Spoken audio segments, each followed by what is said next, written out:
Hey. What's going on, everybody? It's your boy at the H-Town Rundown, Houston Rockets basketball podcast. Be sure to follow this account at H-Town Rundown on Twitter and Instagram as well. Thank you guys for joining us today. I got my co-host Dante. We're going to talk about a couple things today, so let's get right into the intro.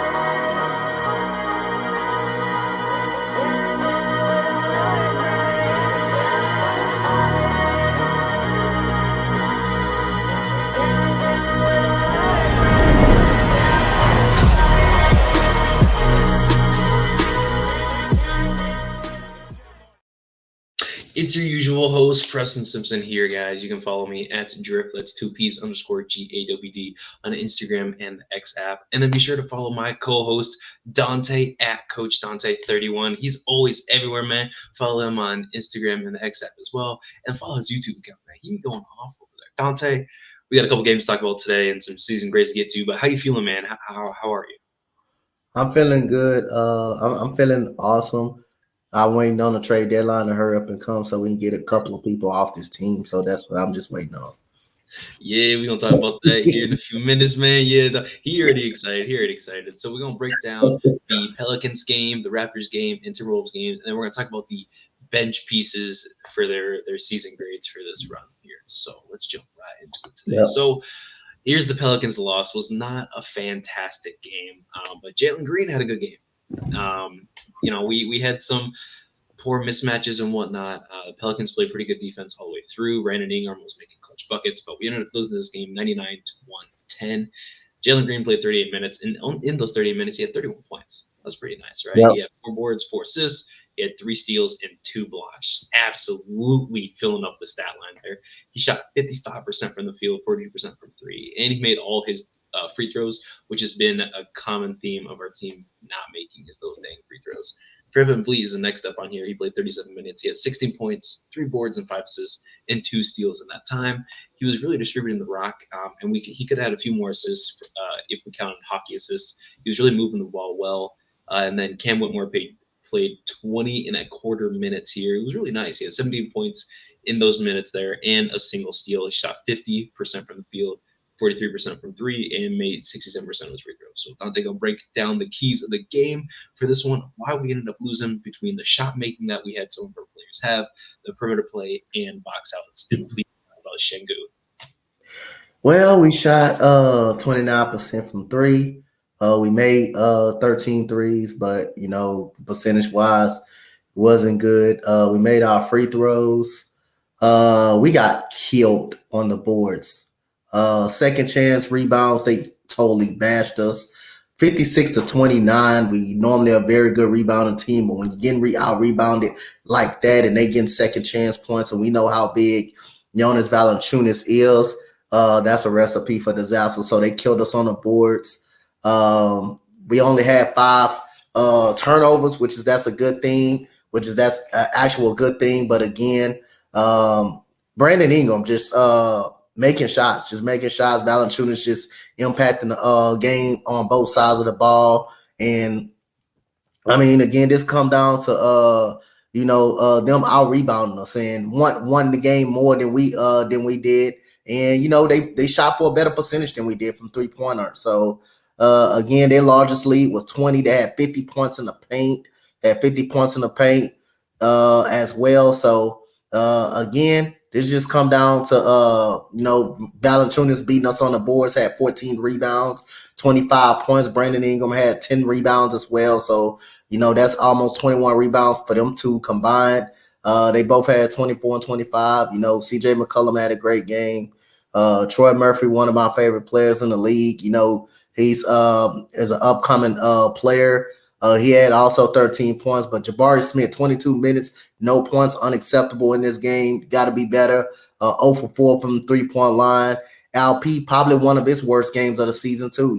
10 points, 10 rebounds, 4 for 11 though, 34 minutes. Jeff Green can't be playing 15 minutes and not scoring a point. That's unacceptable for Grandpa Jeff Green. But Amen Thompson and Cam Whitmore, they've been playing well. Fred VanVleet being out, in the Pacers game should help. the development a little bit of Amon Thompson a little bit, but that's one thing you're excited to see. But Jeff Green, 15 minutes not putting up any points, and Jabari Smith 22 minutes putting up a goose egg. We got two people basically putting up a goose egg, and that's unacceptable. So not enough scoring, not very good shooting, not rebounding the ball. Second chance opportunities kind of killed us in this game. Yeah, I mean, I understand that Cam Whitmore is a shot maker, but playing 20 minutes, not getting a single board, as lengthy and big as he is, he should at least be able to get a couple rebounds. Especially if he's, I mean, he's mainly a scorer, but we expect him to go get a couple boards. Fevin Vliet is 6 foot, getting more boards than some of our guys out there. That's not great. Yeah. And then Jalen, he had a stretch where he was getting 7, 8, 9, 10, and then he had 3 games straight where he had 10 plus rebounds, which is really, really nice. Yeah, and it definitely helped, seeing his ability to kind of really attack those boards. And this game, I don't think he attacked them less, but Valanciunas is just a really big dude. Plus, this is a game that had Brandon Ingram, who was again was he 6'9"? He's just a really lengthy, slim Reaper kind of guy who's really able to get in there and tap rebounds or get the rebound himself. And then just Alperen Sengun just completely getting outplayed in this game. That was definitely the worst game of the season. I don't want to say career because we did have some pretty rough games in his rookie season. Yeah, that's not all his fault, But yeah, he had an absolutely atrocious game. Yeah, going 4 for 11 was not what we needed. The earlier when we faced the Pelicans in the in-season tournament, LP destroyed Jonas Valanciunas. Yeah, he destroyed him in 2 games. Back to back, he had 30 plus in both games. Correct me if I'm wrong. I think he had 30 and 34 in those games, and just absolutely put Jonas Valanciunas off the floor. He played him off the floor. Made him unplayable. But unfortunately, Jonas Valanciunas has been notoriously a Alperen Sengun stopper, and he showed why tonight, specifically why he is the guy that stops Alperen Sengun. Now, had we had a backup center that could be able to kind of go out there and just foul him, right, or wear him down, I feel like that would be something. And at least if Jeff Green is going to be out there, we got to use him as a body to at least pick up some fouls. Kind of that Dwight Howard role that Dwight Howard had in the Lakers in 2020, just going out there and fouling like Nikola Jokic, just get out there and beat him up, bruise him up. That's something that we should probably look for Jeff Green, especially if he's not getting us any points. Jeff is Jeff is a vet. He knows how to score. He can get fouls at will whenever he wants. It was surprising to see him not put up any points in this game. And then Jabari Smith playing as many minutes as he did with, you said he had 2 points? No, he had no points. He hit no points. Wow. No points. And that's one thing I want to bring up. So we got Jabari Smith, Jeff Green, Aaron Holiday. Aaron Holiday even played 17 minutes and scored no points. If you're going to be out on the court that long and not score a point, come on now. You played over 17 to 15 minutes. You can't score. You've been in the rotation the whole year. The whole year. Yeah, it should have been an expectation, but we dropped this Pelicans game. There's not really too much to take away from it. Also, I do want to say that our shot selection was just generally poor. Again, Jalen was hot. They fed the hot hand. Jalen did everything he needed to do in this game. And again, I mean, he got 3 steals and 2 blocks in this game as well. A couple of swipe down steals that were counted as blocks. It was nice to see him being able to fill up the stat sheet in every way, but we needed someone else to step up in this game. We needed a couple more assists from Van Vliet. We needed our guys to make our wide open shots. We just could not make shots for the life of us in the end of the game. So we're going to move on to the next game here, which ended up being a huge W against the Raptors. Alperen Sengun got his get back game this time. We ended up blowing them out 135 to 106. This was exactly the kind of get back game that we needed that night. He ended up playing 28 3/4 minutes. And in those minutes, he did not touch the floor at all in the fourth quarter. 24 points, 13 boards, 8 assists. He had 5 assists at the half. So he could have had a triple-double once again. However, he did not.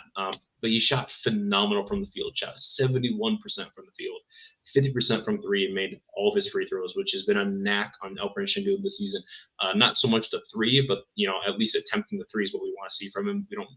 I necessarily don't care about the percentages for a 3 as long as it's respectable or he's at least taking them while he's wide open. But it was the free throws. Making all his free throws just absolutely incredible in this game. And then we're going to talk about our 2 rookies Oh my goodness. Amen Thompson, 24 minutes played, 19 points, 7 boards, 4 assists, 2 steals, and a block. He had a huge block, and he had that massive dunk. Or he had two massive dunks, actually, that kind of a windmill reverse dunk from Alperen Şengün along the baseline. And then he had that huge poster on Scotty Barnes, which was absolutely incredible. He shot 82% from the field, didn't make a three because that's not his trademark thing, and he only went 50% from the free throw line. But Amen was electric in this game. And then Cam Whitmore, let's talk about him. In less than 22 minutes played, 25 points, 6 boards, assist, and 2 steals.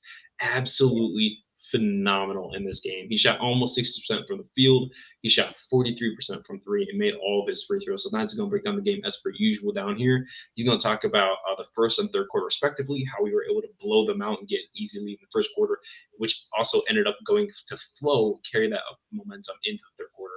The efficiency that we shot with in this game, and then how we were able to absolutely dominate on the fast break. So go ahead, Dante. Take away this win, man. This is a huge win for us.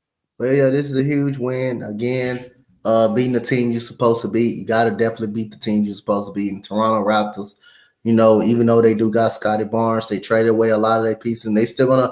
I feel like they're still gonna do that Thursday. It's a deal gonna be done with Gary Trent, and most of those people will not be on that team, like Chris Boucher and them and all that. But other than that, Cam Whitmore need more minutes. Need more minutes. Jayshawn Tate, I got a good feeling he's going to be out of here. The trade deadline, that's going to open it up for our boy Cam Whitmore, who I completely said at this point, wow, he's better than Jayshawn Tate. His game is better than Jayshawn Tate, and he's proving it that his game is right now a little better. 19 years old, young, and can put the ball in the basket, and he's been hitting that three consistently, pretty well. So again, we making our free throws again, 82%. Not mad at that. We had a poor rebounding game versus the Pelicans. We come back and we beat our rebounding them by 12. We out rebounding them by 12. We had 30 assists. When the ball is moving and not sticking, that opens up opportunities. We had 15 turnovers. Got to cut that down a little bit more, but I'm okay with that. Points off turnovers, we scored 14 points off those turnovers, and we got out in transition, man. Fast break points 22. We got out in transition, and you want to guess how many points we had in the paint? You want to guess the answer? How many points we had in the paint? More than 50. Yep, we had 84 points in the paint. Hey, we lived and died in the paint all night long. So we Gosh. killed them definitely killed them in the paint. But this is a huge win, man. This is definitely a huge win. Our defense was really locked in. Our defense is really locked in. Jabari Smith scored 11 points in this game. Alp, love to see that, man. He got snubbed up off the All-Star team. That's our guy right there. He got snubbed up off the All-Star team, but I said he wouldn't make it because, other players was going to get up the benefit over him. And when you got guys like Cam Whitmore and Amen Thompson that's scoring 19 and 25, man, we love our rookies when they do that, when they stepping up and making the right plays. And man, Amen Thompson is so athletic, man. He makes a huge impact on the defensive side of the ball. Both of these guys, and both of these guys right now are not playing like actual rookies. They're not playing like actual rookies. They're playing like they've been already played in the league. So, man, I'm very proud. This was a big win. This was a big win for us. Fred VanVleet, his former team, got a dub over his former team.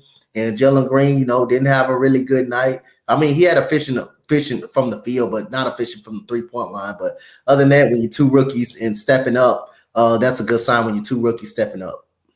Yeah, I mean, 14 points on 14 shots isn't necessarily fantastic, but Yeah. you shoot in 50% from the field, right? So that's all you're asking for.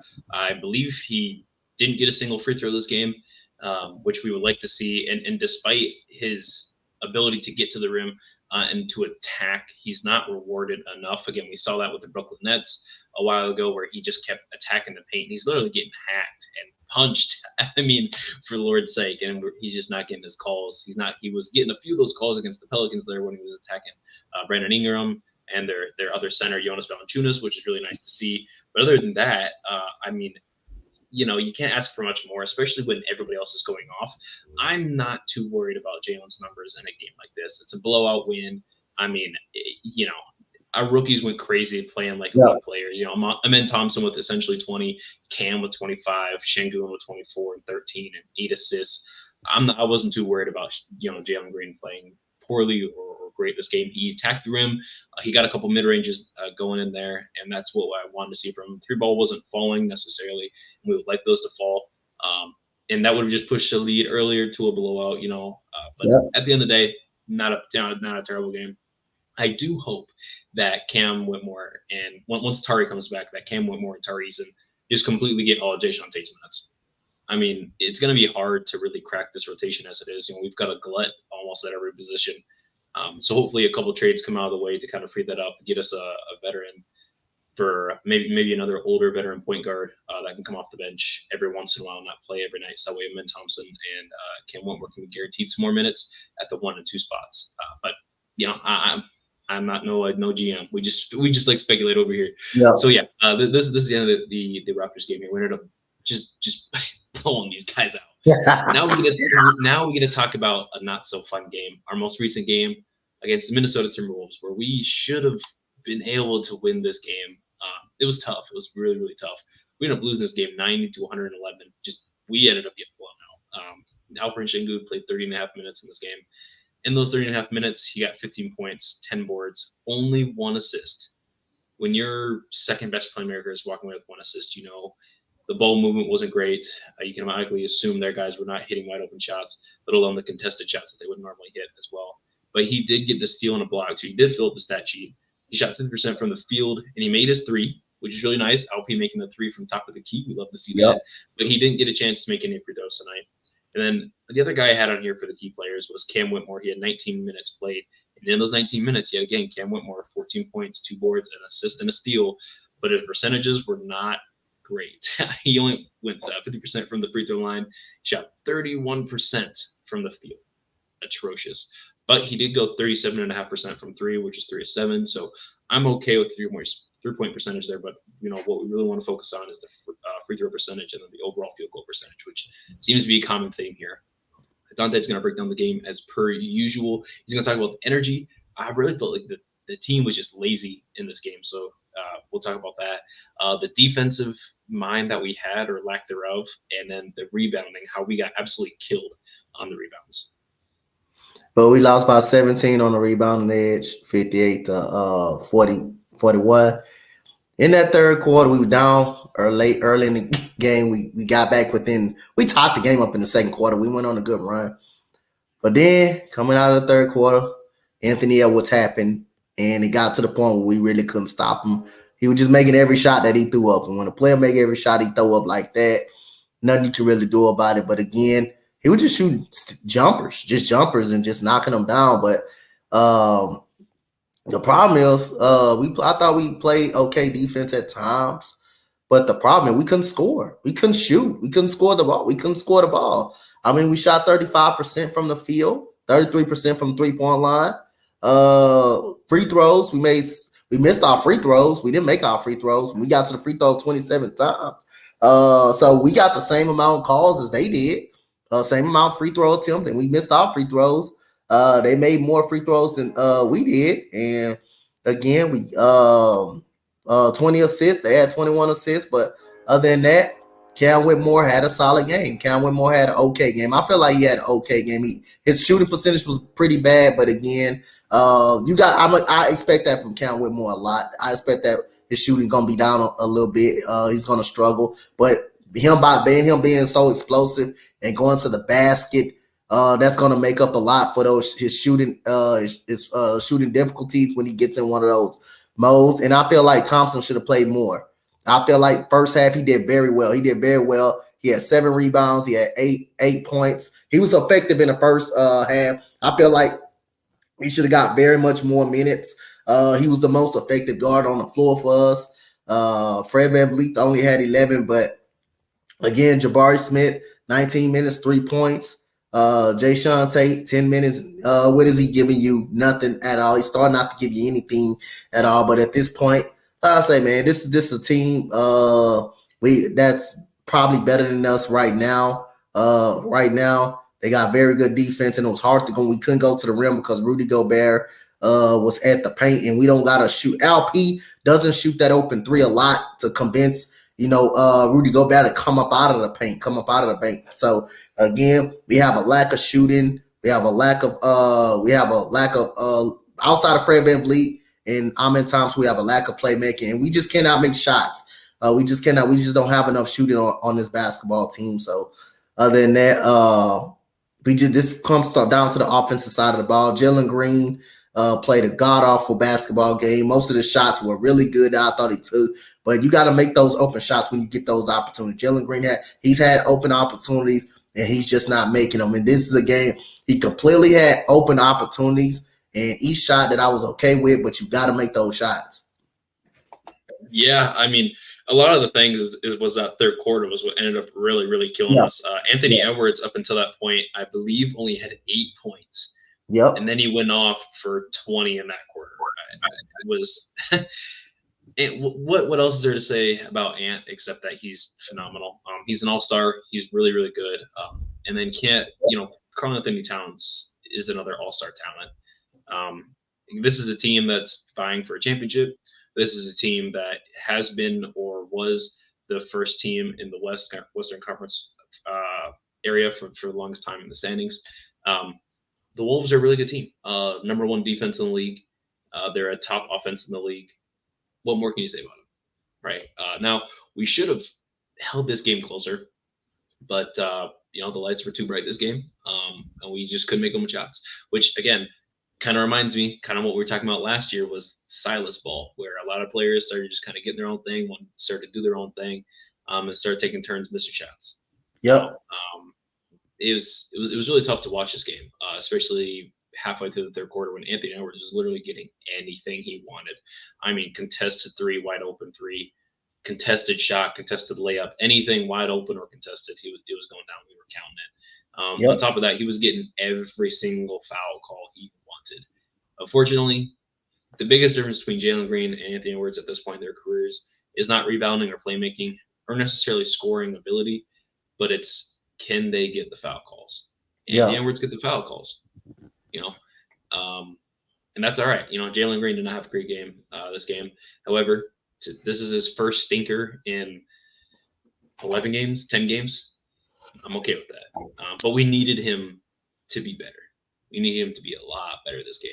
We needed everybody to be better. What's bad when Fred VanVleet, we needed our guys to be better. But at the end of the day, we go. What are we going to say? Go ahead. I mean, again, like I say, we already, I'm trying to get off of last year. We already doing an outstanding job, to be honest, man. Like I say, we already surpassed our win total. We're going to go more over that before this team to get to where they want to be. I think Jalen Green is going to have to be the guy. He's going to have to put up more consistent games for this team to get what they want to be and play how they want to play. We're going to need Jalen Green to go out there and play consistently and knock down shots. And if he gets to the point where he can do that, then this will make this team more tough for the guard. Cam Whitmore and Amin Thompson, they're coming along strong, man.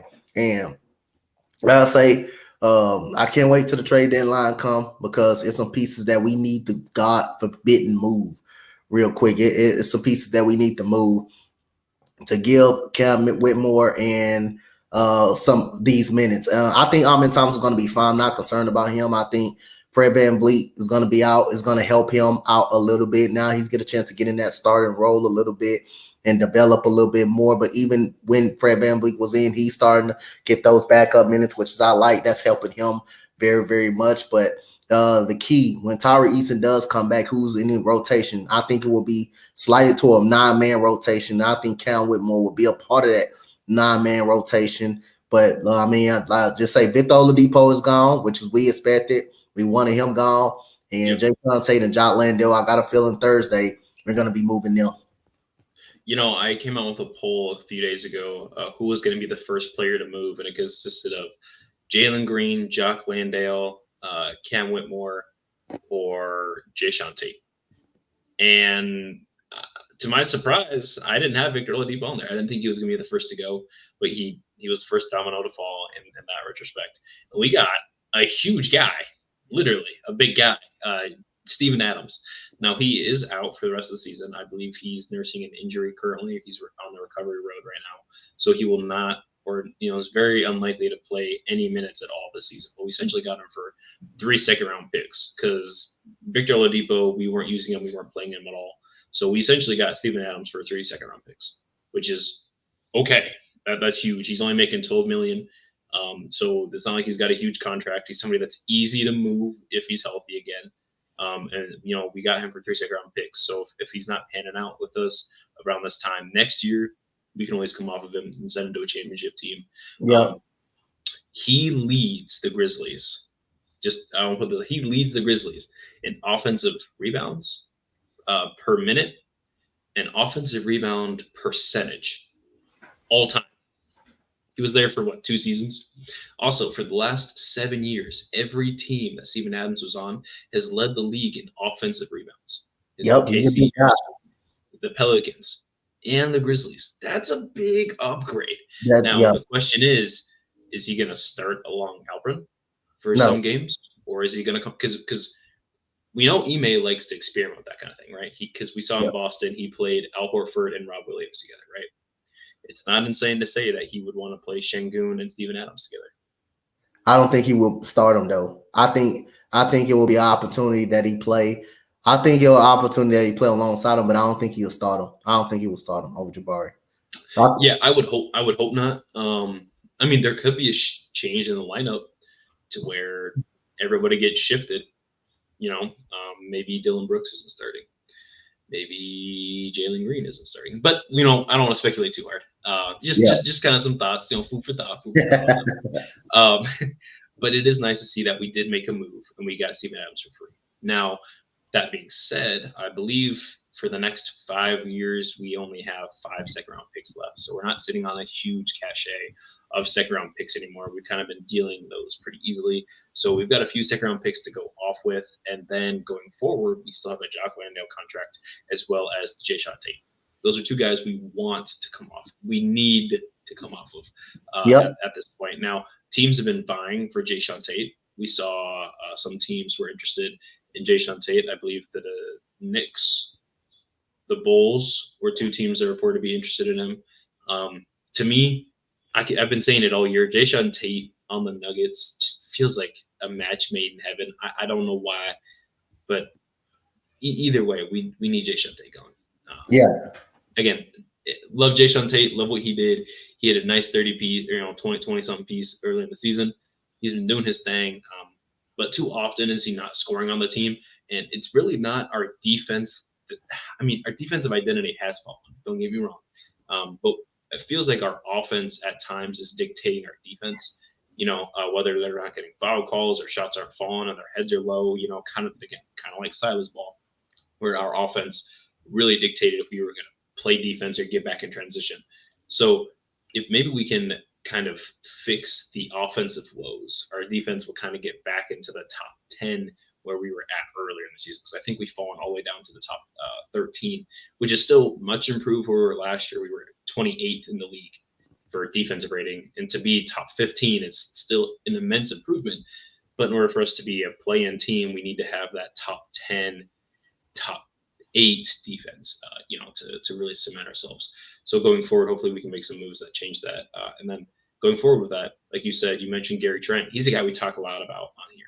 He's a huge, huge, huge upgrade for any team, any championship team, a team that's trying to come up. Gary Trent's only 26, 27 years old. We should take a crack at him if we can, or if they're trying to trade away, other players. When the Pacers ended up getting Pascal Siakam, I thought that we were going to try to jump in there and be a third team. I thought that was kind of going to be the thing. Like once they traded away Pascal Siakam, I thought they were going to start trading everybody away. However, hopefully coming up at the trade deadline, that does become true because Jock Landale, he's had one good game, and that one good game he put up 4 points. That's really bad when your best game is a Houston Rockets. That is really bad when your best game is only 4 points per game. 4 points, and Again, like I said, I think we have a lack of shooting a little bit, so I think we do need to improve some shooting. But also, I'm also looking at the thing that Keon Whitmore is playing really well. He don't want to do nothing, and he's all. And Ime Udoka already came out and said it publicly. He's not going to send him back to the G League. So again, my concern, if we do get a Gary Trent Jr., in the way Cam Whitmore is playing, do you see? You see him? You see Ime Udoka send him down just for to play Gary Trent? I don't see that. So that's one thing I'm concerned about. Cam Whitmore's played too well not to have someone in front of him, and now you tell me he's got to go less minutes. And for a veteran and a 26, 25-year-old, which is not bad, but again, he's been playing well and he's proven that he can make some big time plays in big time situations. That's really my concern. Like, so even if we trade Jayshawn Tate and Jock Landale, which I think what may happen coming this Thursday or whenever we will trade them, if we don't get another player back we get another player back for picks or something like that, I would be fine because Cam Whitmore is playing pretty well. He's playing pretty well, and he's proven to earn those minutes that he gets. And when Tyree Easton comes back, that we'll be a better defensive squad with him, Whitmore, and Amin Thompson right there. So my main concern is, if we do bring in another player, what does that fit for Cam Whitmore? When we go to a 10-man rotation, or if we trade Jayshawn Tate them for some picks, for second round picks, because people love to dish out them second round picks, and that would work if you can get some second round picks and get some value about those guys. And we don't get another player back, then I will be fine with it because Cam Whitmore is going to play. He's going to get more opportunities. And like I say, he's having a fantastic year. I mean, for him not playing from the start of the season, starting in the G League and played on in 13 games in the G League, and he's proven that he can be a scorer. He can affect the game on both sides of the ball. That's huge for us. No, 100%. I think to kind of answer your question is Jeff Green probably just gets less minutes. Jeff Green probably gets less minutes. They probably have his minutes from, what is he getting, 13, 14 a game down to probably 5 or 6. He's getting spot minutes to kind of help the team in tough spots. Obviously, Boban isn't playing very many minutes, but he does take minutes. They probably just sit him completely. And then Aaron Holiday is another guy who could go. Not that I think he should go, but if we're going to get Gary Trent, Aaron Holiday's got to be in that deal. So that way we're swapping guard for guard there. Yep. And I would be okay. I would be okay if Holiday goes. I would not be bad at all. He's on a 1-year deal. He's only on 1-year deal too. And yeah, I would be fine if you trade him. I will be fine. I would definitely be fine with that. Mm-hmm. He's somebody that can go. That's all right. I'm not too worried about that. Yeah. So going forward, if we end up getting rid of Tate, Landale, and Holiday, we need to pick up a center and we need to pick up some shooting. We don't have to get them at the same time, but if we can just get a center that can play those 12 minutes a game, that can take Jeff's spot completely, and then we get Gary Trent Jr. that takes Aaron Holiday's spot completely, I'm okay with that. Now, obviously, we want to say like give Cam more minutes and whatnot, and I say yes, but also to that, I want to win games. And that's kind of the hard part. I think we're going to win games. I think we'll win games. I think Ime Udoka is not going to sit back and we're going to lose games. He's not going to, we know the direction that we're going to go in. Mm-hmm. We know the direction that Ime Udoka want to go in. He want to turn this into a winning product, but also develop our young guys at the same time. So Ime Udoka is not going to sit down and lose and just want to lose games consistently. And I think that's why moves will be made at the trade deadline. Ime Udoka already put his stamp on. I'm here to try to change the culture, change the organization. I'm here to try to win. He's not trying to sit back and lose. And I think that's when I feel, like I say, again, I feel like we're going to be active. We're going to be really active at the trade deadline. We already tried to be active. And again, if Brooklyn wouldn't have turned down those 4 first-round picks, they wouldn't have did that. If they would have got them and we got Mikal Bridges, that showed you, right? That just showed you right there. Ime Udoka's trying to win games. But I think we'll still win. I think we'll win games with Cam Whitmore.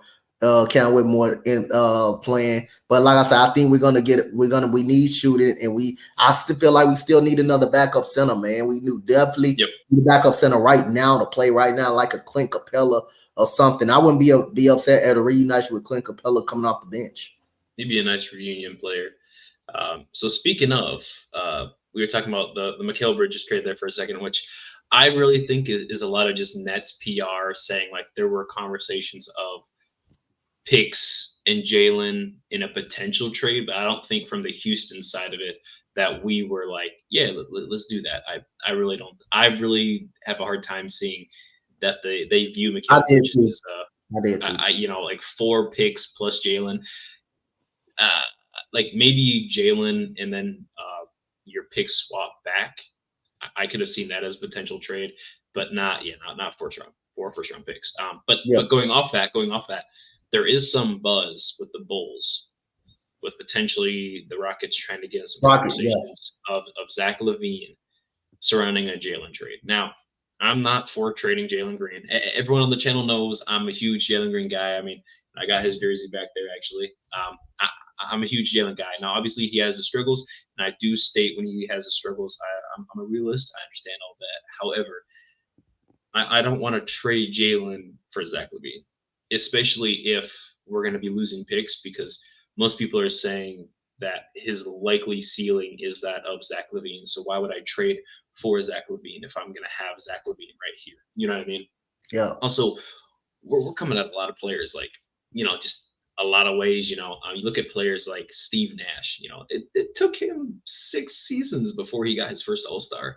And then you want to Yep, look at even Shea Gilgeous-Alexander. It took him playing with Chris Paul in order to become the player he did, right? yep, Jalen's got Fred VanVleet. That's a big difference. That's a big difference. yep. In terms of that veteran presence and just having people that are great around him who have won at elite levels, who have won awards and all that. It's just different. So yeah, I'm still on the Jalen train. I'm not trying to trade Jalen for Zach LaVine, especially if it's Jalen and picks. Absolutely not. I'm not trying to trade him either. I don't want him to be gone either. Uh, because I don't know. See, this was so weird to me. I don't know if Zach LaVine saying he's hurt because he want to lead the Bulls. He's hurt because he want to lead the Bulls. And anyway, a person like that, I don't want to trade for. Jalen Mm-mm. Green, I think he's been fine. I think all of those were just. I don't think the Rockets are sure that they want to trade him either. But like I say, just know if some crazy happens and we end up doing it, just know I think it will be Ime Udoka's doing because he want to win. Yep. And he came out and said it like publicly, and he said it multiple times. He wants to win. So if he is traded, that shows you, or for any stud, any superstar or star type player, that just told you Ime Udoka wanted that move to be made because he's trying to win. He don't have time to sit back and wait. He's trying to win. But again, I think Ime Udoka's all in on Jalen Green. I just think most of the stuff is just talk. And I Yep. still got faith in a lot of Jalen Green. I just want this guy to make his shots. If he can shoot efficiently, and he's gonna have some nights that he isn't there, but most of his shots all year has just been there. Most of them is wide open.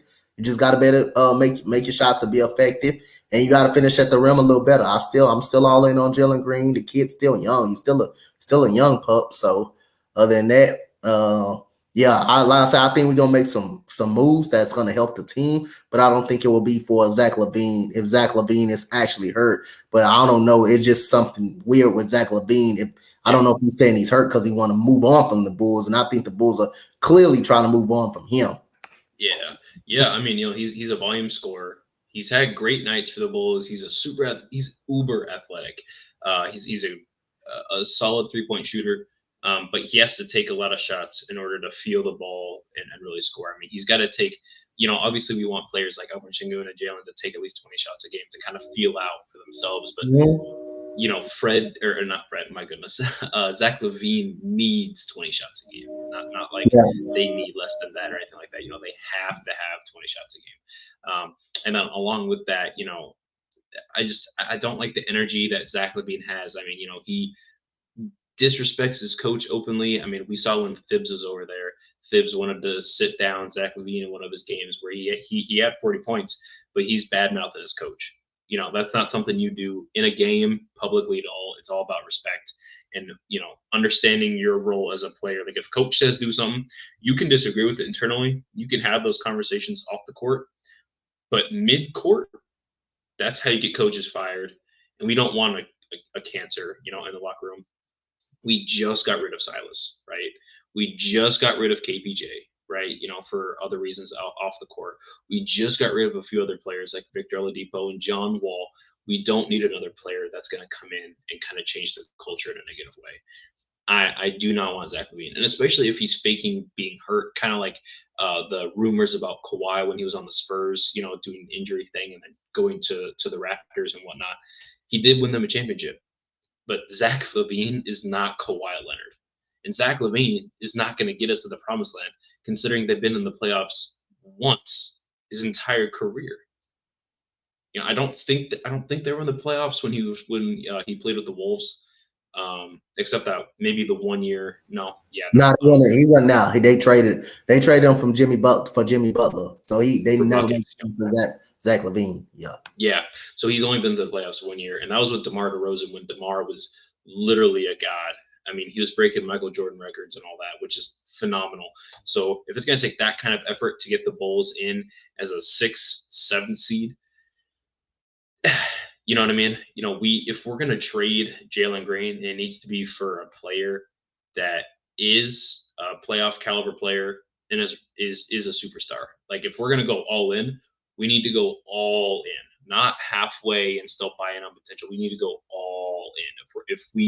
If Houston trades Jalen Green, it needs to be for somebody we know exactly who they are, what they bring, and they're going to get us to the playoffs.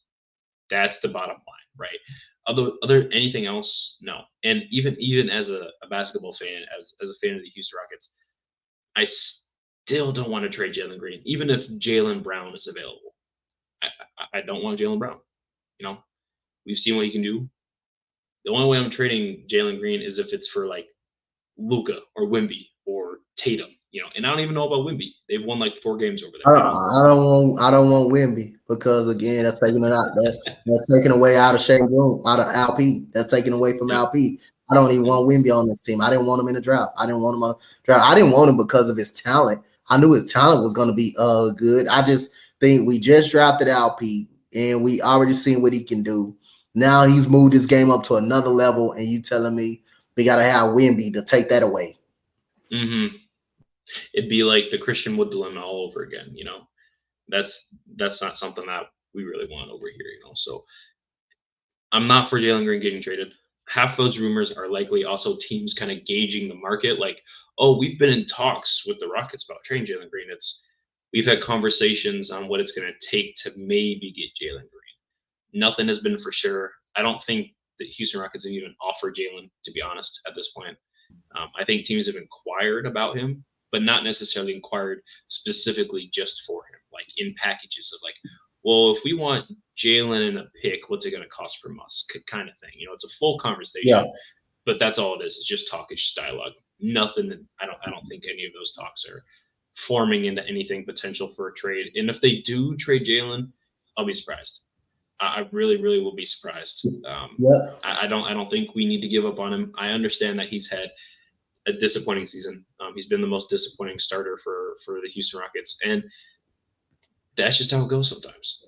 Sometimes you have a down year. But again, you look at Shai Gilgeous-Alexander, Bro didn't average more than 15 points until 4 seasons ago. He's in year 7 now? Yeah. Come on. We gotta wait. I know we want to win. I know our goal is to play in, and I still think we can get the play in, even as our current roster is constructed. It's just going to be really tough. Yeah. So speaking of really tough and a rush construction and all that, we're actually going to segue right into the season grades. This is how we're going to end off the episode for the day. All so right. Let's start with some of the bench pieces. Start with Jock Landale. Dante, you want to start with Jock Landale for me? You want to? How do you think he's been? Dante, why are you giving him a thumbs down? I'm giving him a thumbs down. What has he done for this team? First of all, he started off bad. because I mean, not his fault because he got injured. Then when he got back on the court, still wasn't effective. I give him a flat out. I'm not giving him no pass. I just give him Oh, a which one? What you call that? Where you don't complete your homework, or I'm gonna just put incomplete. incomplete. Yeah, Yep. yeah, yeah, yeah. That's how Mm. bad he's been. That's how bad he's been. He doesn't get a grade from Dante. Now, me, I'm just gonna be straight up. He's an F. He was injured for a little bit of the season, but in any of the games he's played, he's been literally unplayable. We've been playing a 37-year-old Jeff Green over a young Jock Landale. That should say a lot right there, as it is, and not in a good way. Not a fan of anything Jack Landale's brought. He's a really cool screen center when he tries hard, I guess, but there's not really much to take away positively from his game. We're going to move on to Boban, Big Bobby. Now, I'm not going to give him a grade simply because he's not here for any of that. He's just here for the vibes and to be a tall guy. And for Yeah, here and the tall guy for vibes, he's done a good job. That's all we ask for is for him to wave on the bench, go poke the ball out when we end up getting it in stuck spots there, have cool State Farm commercials, and say hi, smile and wave. And that he's done exactly that. So I can't really give him a grade, but we can grade Aaron Holiday and Jeff Green. So I'll give you your pick, Dante. Who you want to grade? you know what? Since I like Boban and since he cool, I can give him a pass, but you know what I'm gonna give him? I'm gonna give him a D minus. And you know what that D minus is? That's from getting the ball about the little thing, from over the little thing. So I will give him something. He do deserve something for that. you know? But Grandpa Jeff Green, I would say a C plus. I think he C did. plus. Yeah, I would say a C plus, or you could even go a low B, but I would say a C plus for Jeff. Yeah, I mean, for expectations in signing him, Yeah, I thought with what Jock Landale was going to do for our team, I thought Jeff was going to play once every 5 or 6 games to kind of give like Alperen Şengün and Jabari Smith, like some sort of like rest. Maybe when Dylan Brooks would be out, that's what I thought Jeff's role was going to be, and he has been absolutely electric for yeah. us. There's no other way around it. I'm going to give him a B minus. I'm Okay. giving that B. I'm giving B minus, obviously for coming in for expectations, but also we know what Jeff can do as a player, and some of these things he hasn't met. Again, 0 points in 15 minutes. That's not the Jeff that we know. Yeah. There's a couple of the times where his defense has been really lacking. He gets tired really easy. Again, he's 37, but we're using you as a player that can play 30 minutes a night for some reason because Jock Landale is not it. So unfortunately, Jeff does get hammered there a little bit. He's been really fun. He's been a great on-court leader. His again expectations for him coming in were just really low. So I'd say he's met all those expectations, or almost all of those expectations, and flourished in other areas. So I'm gonna give him a B minus. Yeah. I'm for Aaron Holiday, I'm gonna give him a B. I'm gonna give him a B. Mm-hmm. For when our man Thompson was out, he had some big, huge stretches, man. Some huge stretches that helped us win these type of ball games. Now lately, he hasn't played too much, well. But for that, when Thompson was out and we needed, a backup point guard that can step in and make plays, Aaron Holiday definitely did that for that first stretch. The Denver game, the big time Denver game that we played in Denver, how he stepped up and made 3-pointers and stuff like that. So I will give him a flat a B minus for Aaron Holiday. I mean, we didn't think he was going to play. We didn't think he would want to have a chance to even play. We thought he was going to sit on the bench and groom the young guys in, which is he's been helping Amin Thompson. But when Amin Thompson got hurt from the first month or the first 2 months of the season, this guy was nothing but consistent with that 3-point jump shot, making it at a 40% clip. Really impressed with Aaron Holiday, so I'm gonna have to go with a B. Even though he's trying to tail off a little bit, but when he gets in the game, he does make the most of his time. So I'm gonna just give him a B. Yeah, I mean, he was really a spark plug off the bench there. His role in the early part of the season reminds you of what Cam Whitmore's role is now. It's Yeah. just to come out and score. But also Aaron Holiday was playing hard-nosed defense.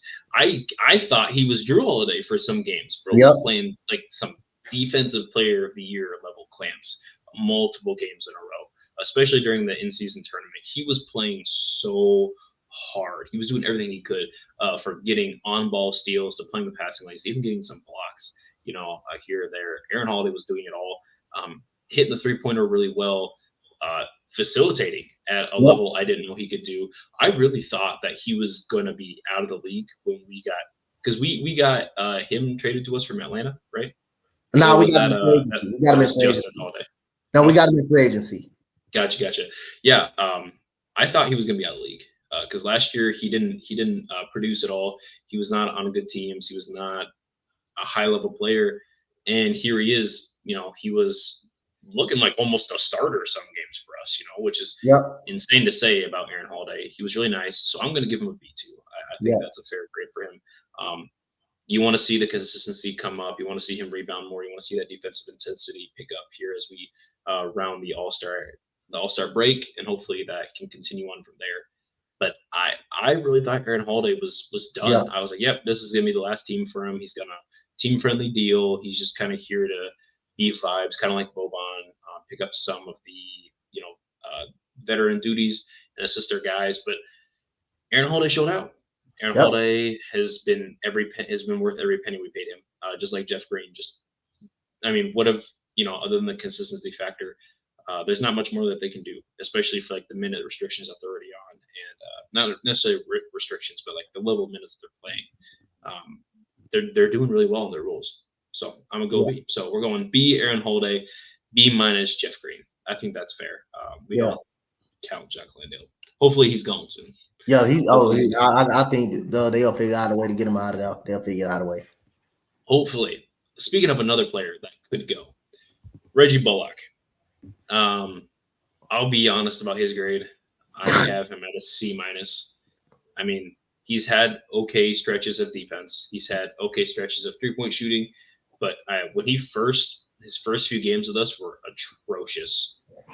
I mean, just god awful. And he's not playing a lot now.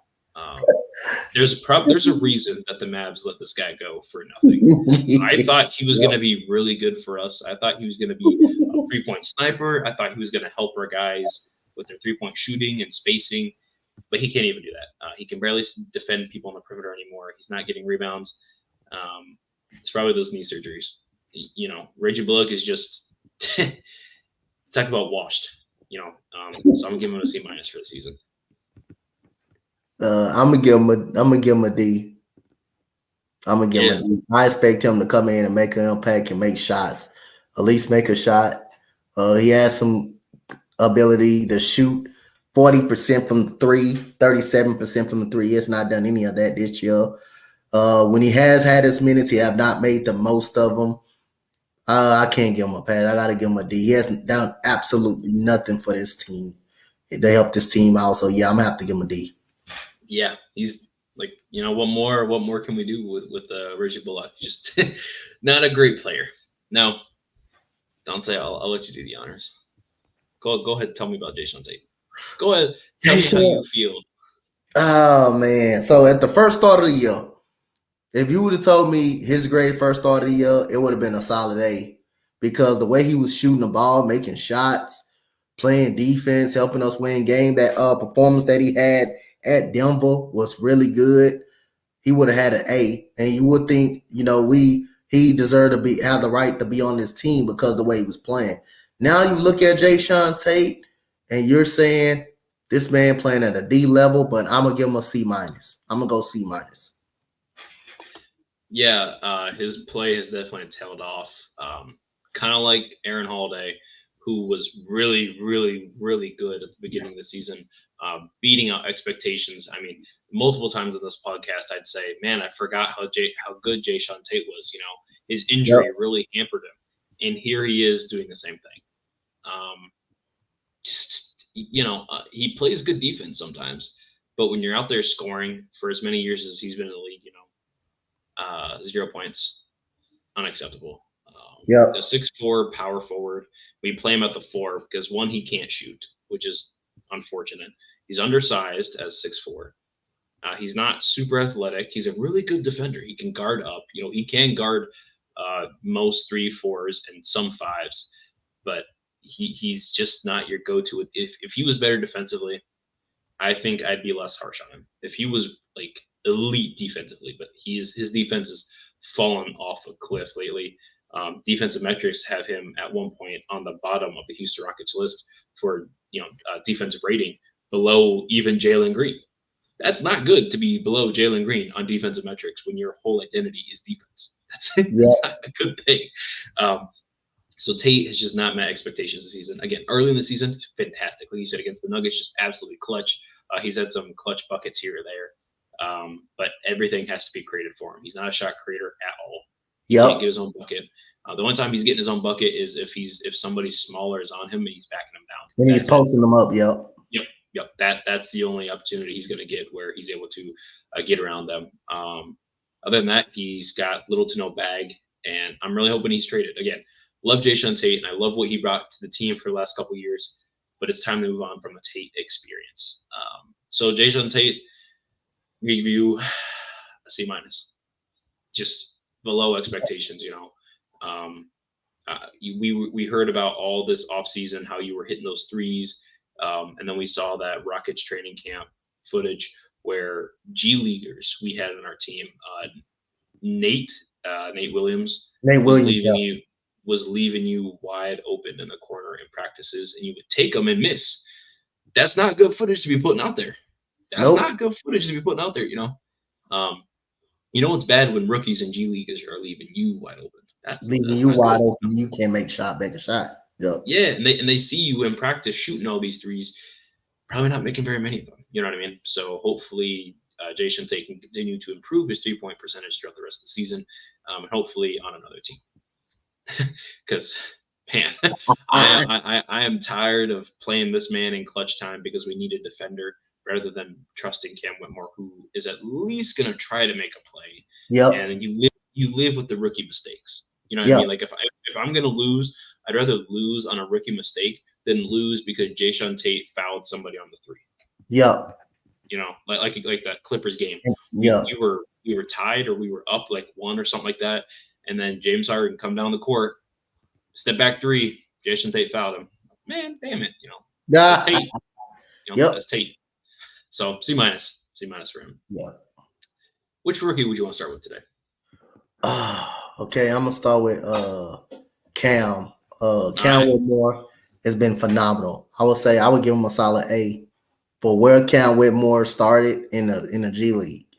13 games, and for him to come instantly and make a instant, you would think for him it'll take some time, but he came out and made an impact instantly.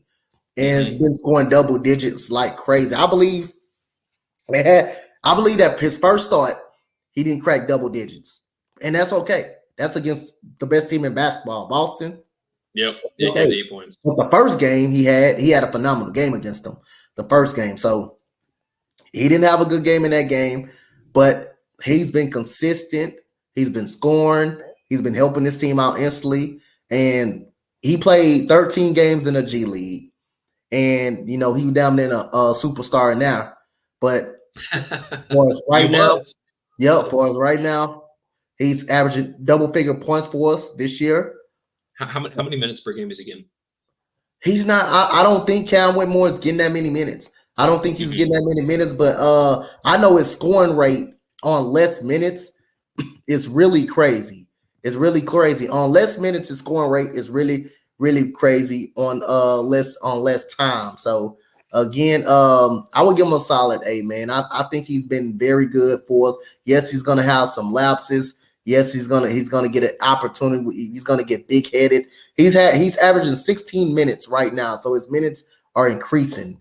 He's averaging 16 minutes. He's averaging 11.8 points per game, and within the next game, that could be at 12 points per game right there. So I think against New York, he didn't. Against New York on January 17th, he only played 9 minutes. He didn't play a lot in New York, but against Utah, 17, Boston 5. That was the start. And you look at it after Boston, 12, 24, 19, 20, 17, 25, 14.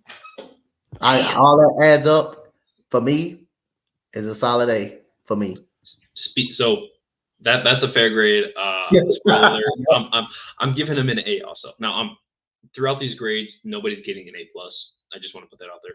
Yeah. Nobody's getting an A plus. But yeah, Cam has exceeded all expectations above and beyond. Right. In his last 5 games, he's putting up 22 minutes a game, 19 points per game, 5 rebounds, under an assist, a steal, and 0.2 blocks on 47, 40, 72. Yep. If the free throw percentage gets to 80, A. A. That's over with. Cam has just been just electric off the bench. Now, obviously, we have small sample size with him starting. I think he only started 1 or 2 games. I think he started by like one game. That was the Boston game, I believe. That was Boston. Yeah. Okay. So obviously, sample size, him starting, not good. But we played the best team in the East at the time, and for some reason, Kristaps Porzingis wanted to go off for 4 threes, even though he had hit a single 3 for 2 games in a row before that. Not sure what got in Kristaps' head to want to become a sniper, go back to his old Knicks and Mavs days. So I needed him to calm down that game. However, going forward with that, we do got to see what more Cam. Again, those last 5 games, he's put up 22 minutes and 19 points a game. That's almost a minute or a point a minute. That's incredible. We got to see more Cam. Who does not love the slam Cam, right? I mean, yeah. Slam Whitmore is just, he's that guy. He's really fun. He's really entertaining to watch. He gets steals. He does play intense defense. He makes rookie mistakes, but they're rookie mistakes. That's all right. We live with those. We live with all of those, especially when you're putting up the kind of stats that you are now. So moving on from one rookie to a next, Amen Thompson. Coming into this, he was the 4th pick. However, he is not necessarily, he's been hurt, he's been injured off and on, and then he dealt with that sickness on the first Atlanta game going forward. And his play is upticked, most definitely. He's been playing better than before, but I'm going to put him at a B. I think he is meeting the expectations of the rookie that I had envisioned in my head. He's going to get rebounds. He's not going to be able to shoot. He's going to score at will. And we saw that, against the Raptors, where he just had play after play, where he was just dusting these guys, man, going right to the rim at will against a team that protects the paint pretty well.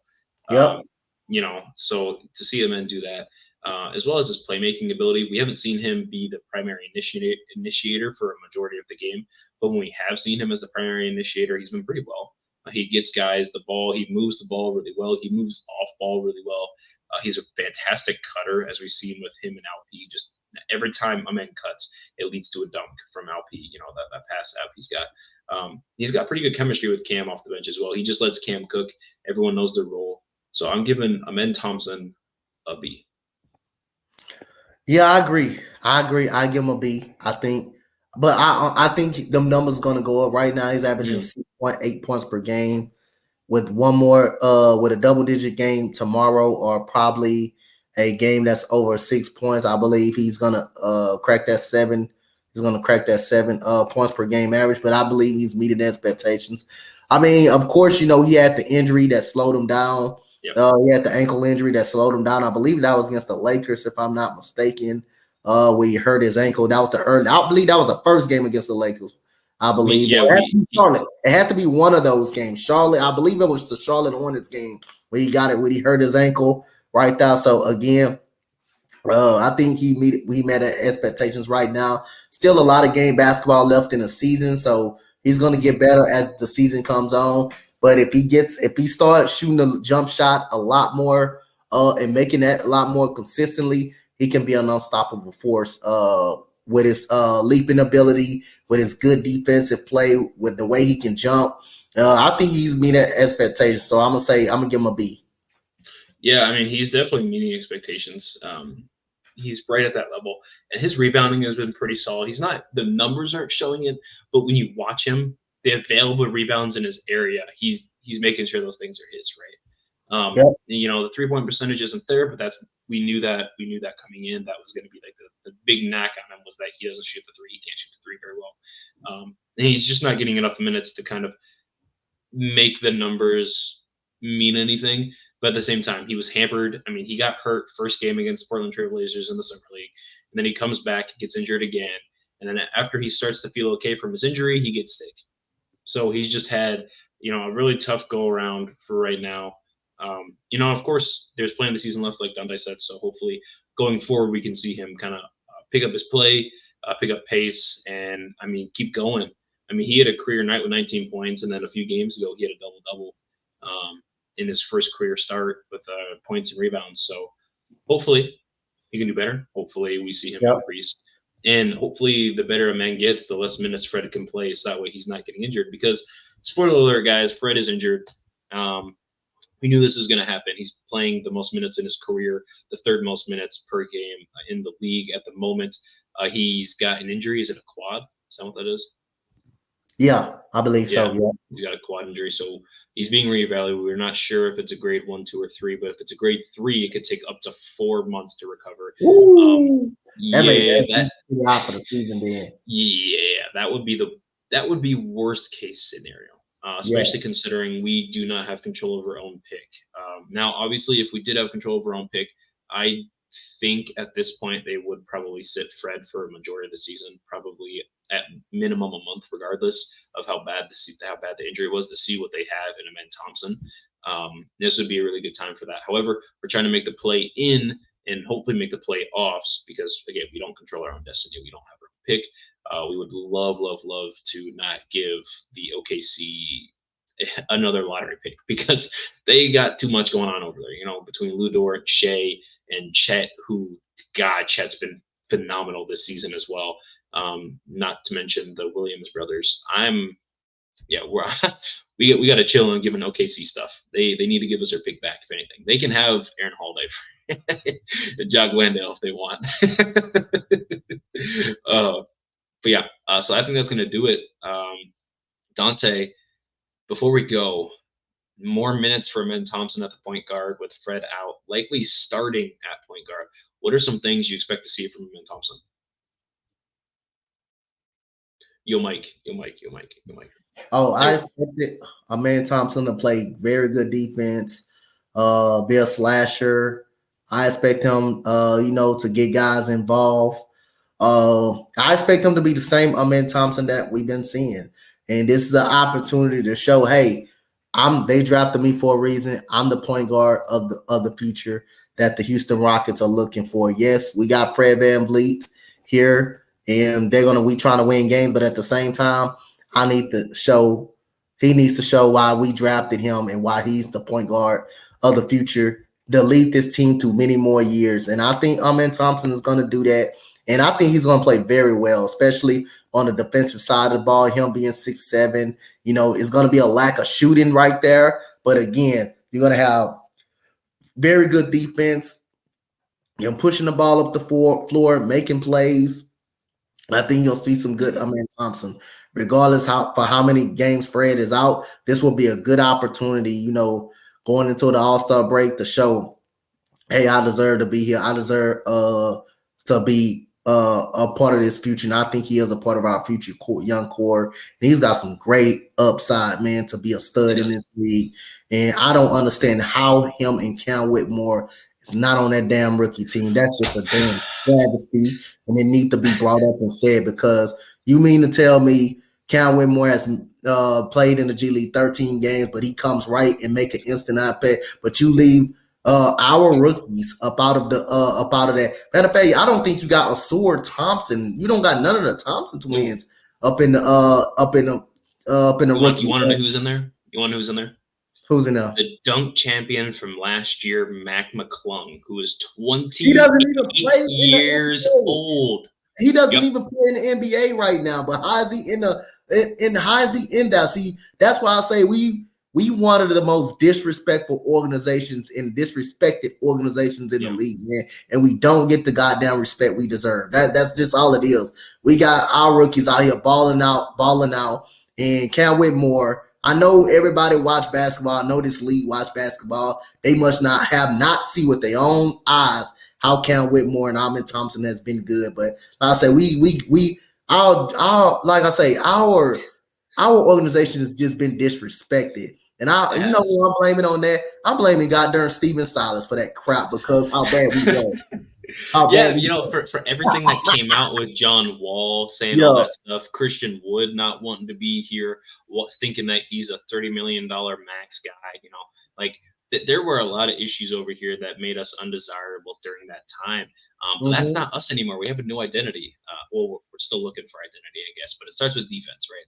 Our defensive identity is set. We're still looking for our offensive identity, even though we attack the paint with ferocity, but can't shoot a damn three for anything. We're a different team. We got Fred VanVleet over here, who is a champion, who's an all-star, who's an all-defensive team guy, who's almost led the league in steals at 6 foot. Since January, Fred has the most blocks at 46 blocks right now. He has 46 blocks. He's beating out Bam Adebayo, Anthony Davis. I'm trying to think of other names. Domantas Sabonis, just other people. Brook Lopez. He has more blocks than Brook Lopez right now. That's crazy. From January to now, January 1st. Absolutely incredible to see that. Now, I think a lot of those is they're also translating some of those steals, like those swipe down steals into blocks. But at the end of the day, I'll take it. It's unfortunate that I might a little rant there, but it's unfortunate that our guys Cam and Amen didn't make it. Especially the Cam breaking records left and right. He's averaging the most points per minute right now since Luka, I believe, which is incredible. He's doing a lot of things that haven't been seen for quite a while, and I expect to see him continue to do these things. I'm not sure why they left him off the Rising Stars. It's just unacceptable, bro. Like our rookies, not even on the card, not even on the team. Jabari made it. Which we expect him to make it. We probably expected if Tari Eason would have been right, he was gonna be a one with Jabari Smith made it. Yep. But it's unacceptable that our two rookies don't make it. And honestly, Brandon Miller, Amen Thompson not making it, I think I can understand, is because he he's been hasn't out. played. He's been out. He hasn't played a lot. But Cam Whitmore didn't play 13 games and is coming out to being like a potential 6th man of the year like level guy. Yeah. Like the stats aren't showing it right now, but over the last, again, like I said, the last 5 games, putting up 22 minutes a game and 19 points per game and almost 50-40 shooting is phenomenal. We got to do something about that. I don't know what we got to do to get more publicity out there. Maybe we need Dante to go talk to the ESPN or go say hi to. We need something, man. We need something because our two rookies should have been in that game, man. Our two rookies should have been in that game, and I understand Wemby, Brandon Miller, all of those guys. They're having very good seasons. Jaime Jaquez for the Miami Heat, but our guys should have been representing. Our guys should have been in there as rising stars, because I believe they're going to be rising stars in this league. 100%. I absolutely believe that. So, guys, thank you guys for watching this episode again for the H-Town Rundown. Be sure to check us out on the X account as well as Instagram. Hopefully, you guys are watching this on YouTube right now at the H-Town Rundown. And if you're not, go check out the channel, go like, subscribe, and comment below, guys. Can you guys leave a comment for your season grades for the bench players? Let us know if we hit or miss on any of these. I'm very interested to see what you guys have players like Jock Landale or Jayshawn Tate. I want to know your guys' grades for those guys. And then thank you guys again for watching. We always appreciate, love the support around here. We're coming out with some new merch here soon, so be on the watch for that. And then going forward, we're going to have a slew of guests starting the 19th, February 19th. We're going to have a guest for the next month straight every Monday. So be sure to watch us then. Now, for those days, those Mondays, we are not going to have any games on a Monday. So since we're having any games on Mondays, we're going to try to run the podcast a little bit earlier at 3:30 CST to kind of help us out with our own schedules and whatnot going forward. But yeah, I mean, we're gonna have guys like Brad from the Houston Rockets community. We're gonna have Jackson Gatlin, Yeah. and a couple other guys on here. Yeah. Yeah. We're gonna have a couple other guys on here from the Houston Rockets community, as well as another NBA community guy on our team too, to kind of talk about trades and picks and whatnot. So, but anyway, thank you guys for watching. Thank you guys for listening. Be sure to follow my co-host Dante at Coach Dante 31. He is the sports library man himself. Go check him out, guys. He's got the YouTube channel. He's got a lot going on YouTube, so please go over there. He posts literally every day. Yeah. He knows more about any other sport than most men that I've met in my lifetime. And then be sure to follow him on Instagram and X app as well at Coach Dante 31 as per usual.